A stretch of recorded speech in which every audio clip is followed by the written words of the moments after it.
పెద్ద నోట్ల రద్దు తర్వాత కేంద్ర ప్రభుత్వం 2000 రూపాయల నోటును తీసుకొచ్చిన సంగతి తెలిసిందే. దీని తర్వాత సామాన్య ప్రజలకు చిల్లర కష్టాలు మొదలయ్యాయి.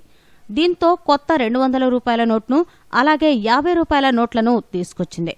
ఇప్పుడు తాజాగా 10 రూపాయల నోట్ను మార్కెట్లోకి తీసుకొచ్చింది.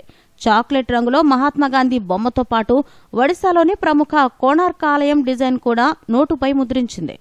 కొత్త నోట్లు విడుదల చేసిన పాత 10 రూపాయల నోట్లు చెల్లుబాటు ఆర్బీఐ స్పష్టం చేసింది. కొత్త 10 రూపాయల నోటు ప్రత్యేకతలు ఇలా ఉన్నాయి. పాత నోటులో 10 సంఖ్య మధ్యలో ఉండేది. కానీ ఈ కొత్త నోటులో కుడివైపు కింద భాగంలో ముద్రించారు. గాంధీ బొమ్మను కూడా మధ్యలో ముద్రించారు. ఆర్బీఐ గవర్నర్ ఉర్జిత్ పటేల్ సంతకం కిందే రిజర్వ్ బ్యాంక్ ఆఫ్ ఇండియా గుర్తును ముద్రించారు. ఎడమవైపు ఉండాల్సిన అశోక చక్రాను కుడివైపునకు మార్చారు. కొత్త 10 రూపాయల నోట్లు ప్రవేశపెట్టి 10 ఏళ్లు అయిన సందర్భంగా ఎడమవైపు 10 సంఖ్యను ముద్రించారు. నోటులో స్వచ్ఛ భారత్ లోగో కూడా కనిపిస్తుంది.